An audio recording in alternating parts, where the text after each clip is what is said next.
ইমান দিনে হাঁচি লাউৰ অৱস্থা আজি এনেকুৱাহে হ'ল। নমস্কাৰ সকলোকে, মোৰ অন্য এটি ভিডিঅ'লৈ স্বাগতম জনাইছোঁ। ভিডিঅ'টো আৰম্ভ কৰিছোঁ ৰাতিপুৱাৰ পৰা। ৰাতিপুৱাই বাঢ়ি চোতালখন সাৰি গা পা ধুই উঠিয়ে গুৰু সেৱা কৰিলোঁ। তাৰপিছত আকৌ ভণ্টিসকলকে পিঠা খাম আজি। যোৱাকালি চাউল ভিজাই থৈছিলোঁ, গতিকে পিঠা খাবলৈ বুলি নাৰিকল কাটিলোঁ। এইয়া বৰষুণ আনিছে, চোতালখন সাৰি উঠাৰ পিছতে বৰষুণৰ পানীয়ে নাৰিকলৰ পানীয়ে একাকাৰ হৈ গৈছে।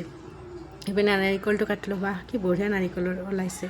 নাৰিকলখিনি বোলো, ইপিনে কাৰেণ্ট গ'ল। মাটিত বৰষুণ পৰো কি নপৰো এনেকুৱা অৱস্থাতে কাৰেণ্ট যাবই, কাৰণ মাটিত বৰষুণ পৰিলেই হ'ল আৰু কাৰেণ্টটো আগতে কাটে। আৰু নাৰিকলটো কি কৰিম আৰু মিক্সিতটো খুন্দিব নোৱাৰোঁ, গতিকে এনেকৈ বহুদিনৰ পিছত অৱশ্যে নাৰিকল ৰুকিবলৈ লৈছোঁ। নাৰিকল এনেকৈ ৰুকোৱাই নাছিলোঁ, আজিকালি মিক্সিতে দিওঁ। সহজ উপায়, অলপ এলেহুৱাও হৈছোঁ দিয়কচোন, সেইকাৰণে এনেকৈ নাৰিকল লুকাই নাছিলোঁ।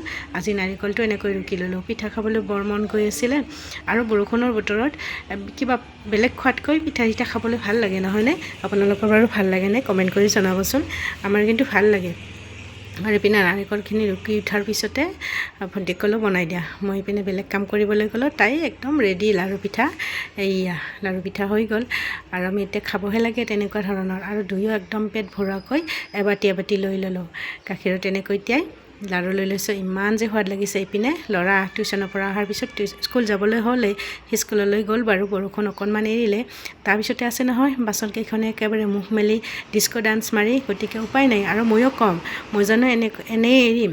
আৰু বাচনখিনি ধুবলৈ বুলি এনেকৈ একদম স্পীডত লাগি গৈছোঁ, কাৰণ এইখিনি শেষ কৰিহে জিৰাব পাম অকণমান, আৰু তেতিয়াহে দুপৰলৈ সাজু হ'ব পাৰিম। সেইকাৰণে বাচনখিনি তাড়াতাড়ি ধুইছোঁ, যিমান পাৰোঁ সিমান সোনকাল ধুইছোঁ। বাচনখিনি ধোৱাৰ পিছত আৰু কাপোৰ ধুবলৈ আছে, গতিকে কি কৰিম আৰু উপায় নাই, কৰিবতো লাগিবই। আৰু এটা কথা কি জানেনে, এই কাম বনৰ কৰি থাকিলে কিন্তু শৰীৰটো ভালে থাকে জানেনে। অকণমান জিৰাই মেলি যদি বিচনাত শুই থাকোঁ, কেনেকুৱা গধুৰ লাগে। আৰু আজিকালিতো কাপোৰ হাতেৰে ধুব নালাগে, অকণমানহে ধোওঁ হাতেৰে, বাকী ডাঙৰ কাপোৰবিলাক মেচিনতে ধোওঁ।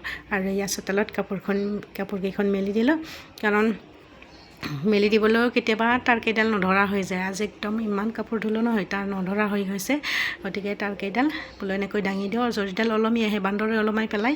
আৰু ইপিনে দুপৰীয়াৰ ভাগত এয়া চব্জি, কৈছিলোঁ নহয় ৰাঙালাওটো একদম বেয়া হ'লহেঁতেন, পানী ভিতৰত হৈছে। আৰু ভাত মাহিল মানে ৰঙালাও আৰু খাবলৈ নোৱাৰি, শিপা হৈ যায়, পানী সোমাই, গতিকে ভাত মাহত আৰু ৰঙালাও কোনেও খাব নোৱাৰে।